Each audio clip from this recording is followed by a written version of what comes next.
سلام عزیزان، امیدوارم که همه حالتون خوب باشه. این عکسی رو که شما میبینید این عکس از شهر پترا در کشور اردن هستش. البته الان بهش میگن اردن هاشمی، ولی خب از زمانهای قدیم اسمش جردن یا اردن بوده.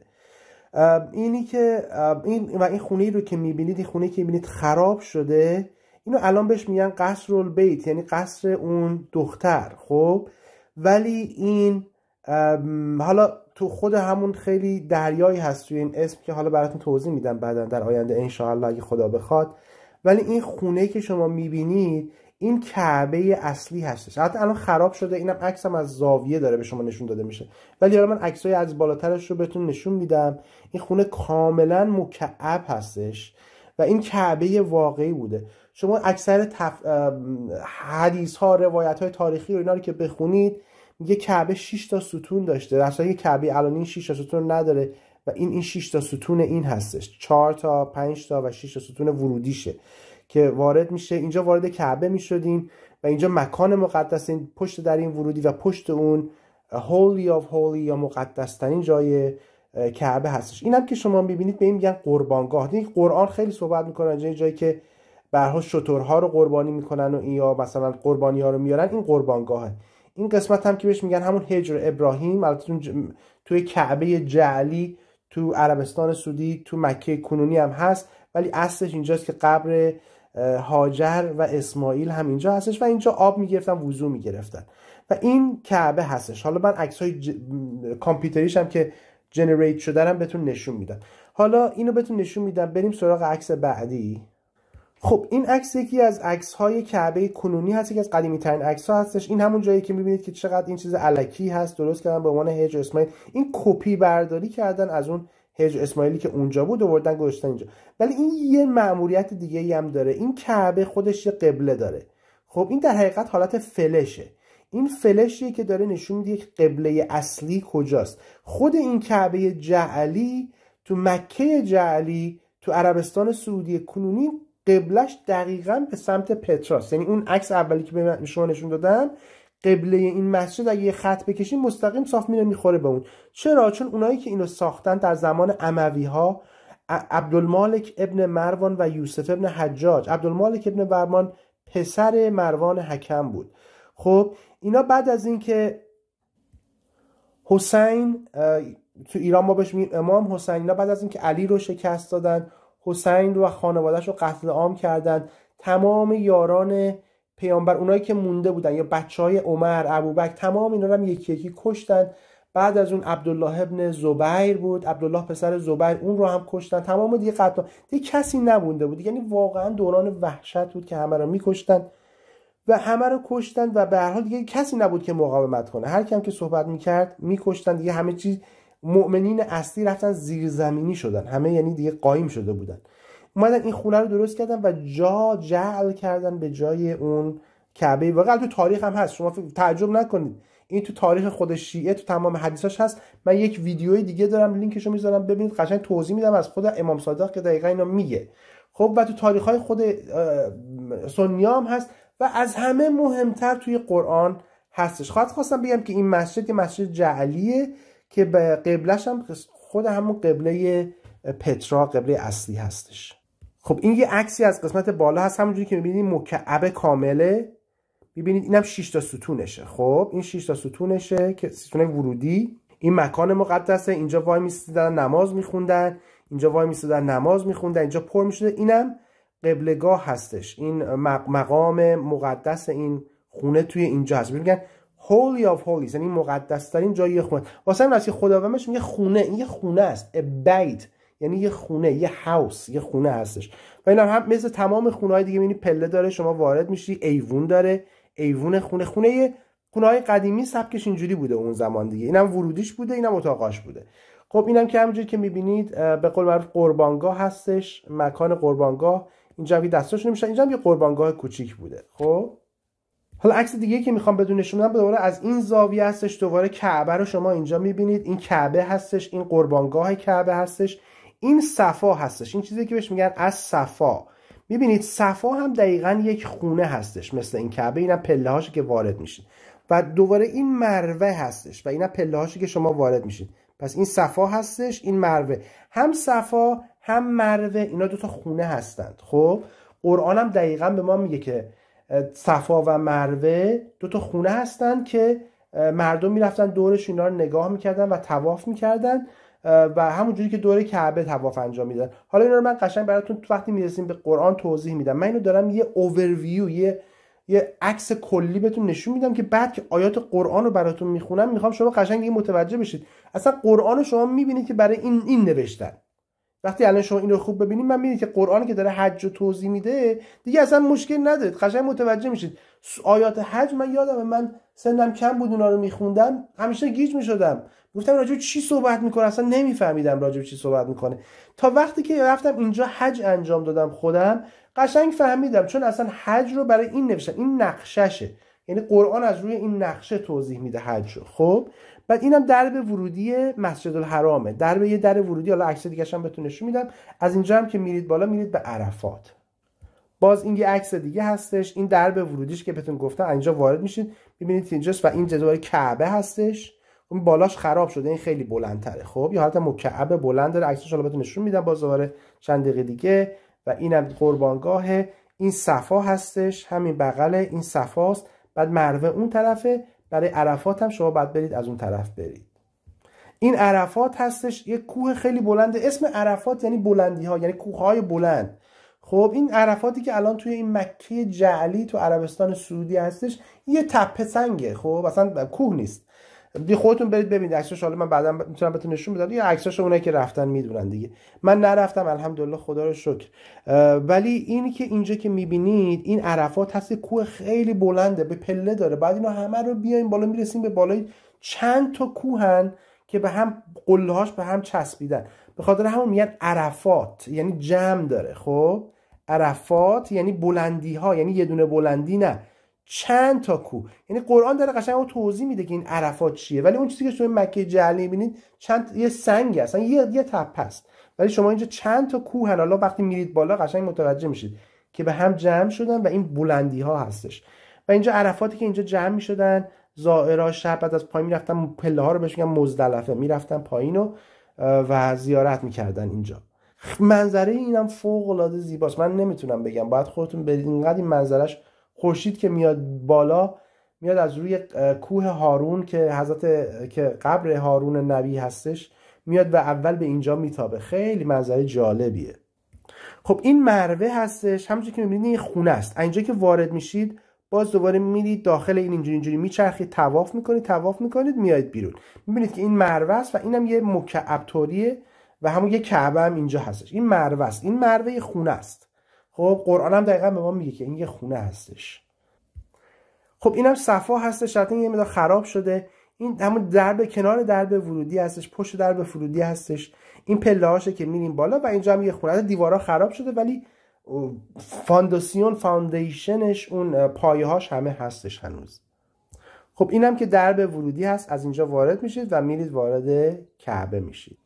خب این یه عکس نقاشی شده است، هیچ کی نمیدونه که حالا واقعا اینجوری بوده، این رنگی بوده، ایناشو نمیدونن. ولی این چیزی که بر طبق معماری های اون زمان، چون یادتون باشه که پترا و اردن هاشمی اون زمان در تسلط رومی ها بوده. البته برای یک مدتی میاد تحت تسلط ایرانی ها قرار میگه، یعنی ایران و روم دائم بر سر کنترل پترا و شهر مکه جنگ و دعوا داشتن، چون خیلی شهر مهمی بوده، شهر تجاری بوده. این مکه که اصلا تو عربستان سعودی هست اصلا وجود نداشته دیگه. به هر حال ما که ایرانی هستیم میدونیم تو تاریخ ایران، پادشاه ایران اصلا نزدیک اون ناحیه هم نمیشدن، چون چیزی نبود، یه جای لمیزرعی بود، اصلا شهری نبوده.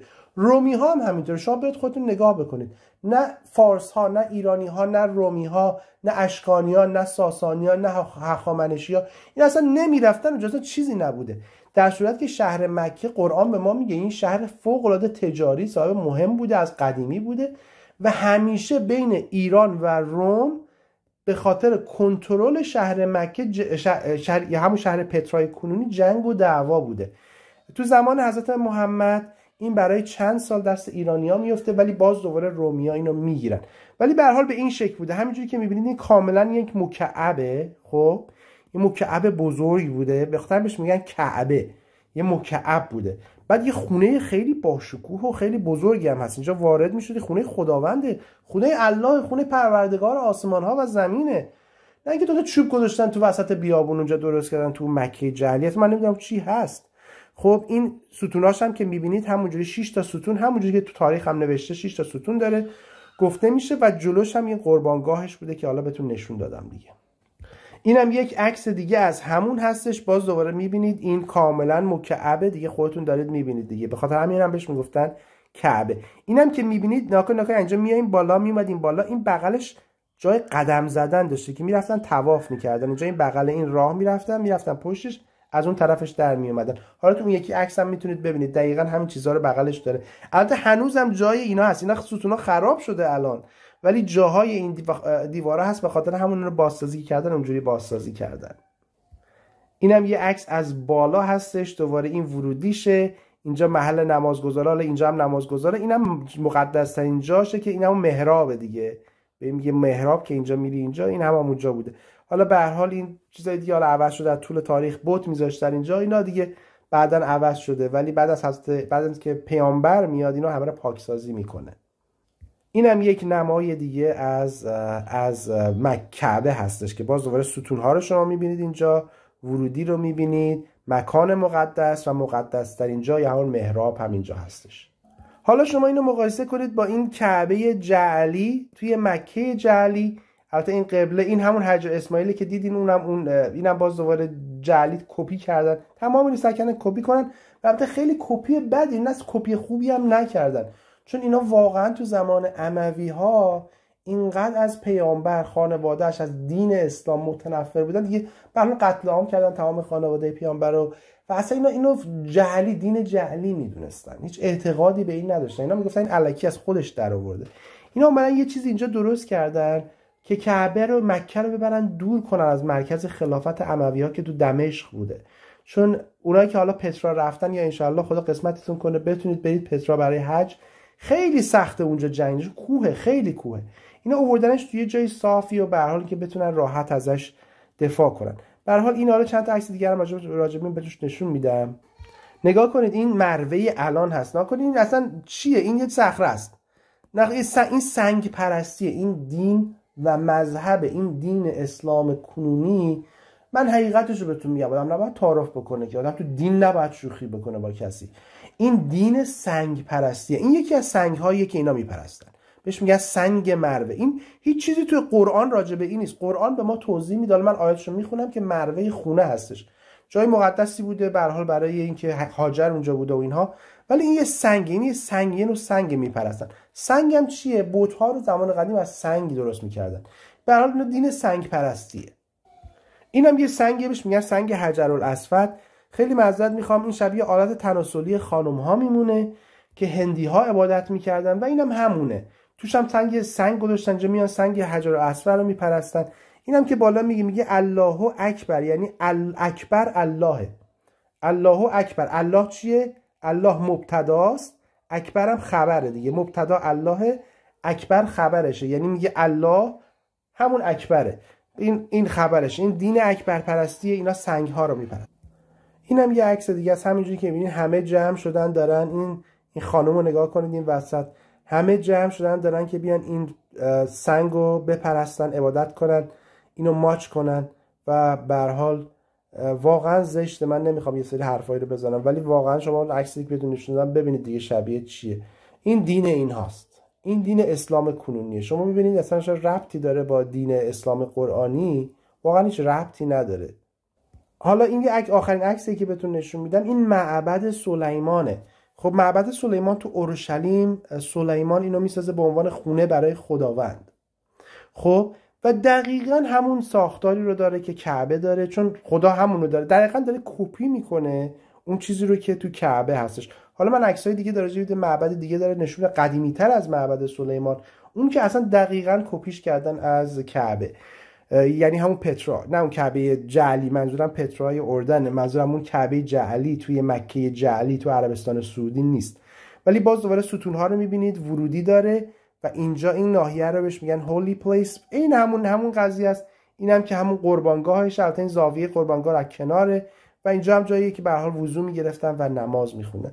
ببینید تمامش اینا یکیه، خونه های خدا همش یکیه. البته این رو قشنگ تورات توضیح داده ساختنش رو چجوری و اینها رو، ولی و اون کعبه اصلی تو پترا اردن رو هم قرآن توضیح داده. حالا من تو ویدیوی بعدی انشالله آیت قرآن رو براتون میخونم، شما میبینید که دقیقاً همون کعبه اصلی تو شهر پترا تو اردن هاشمی هستش. البته خیلی دلایل دیگه ای داره، دلایل آرکیولوژی یا باستانشناسی داره که حالا کتاب ها راجع به این نوشته شده و قبله های 100 سال اول اسلام، تمام مساجد 100 سال اول اسلام به سمت پترا بوده، شهر پترا بوده. دلایل باستانشناسیشه، دلایل تاریخی داره.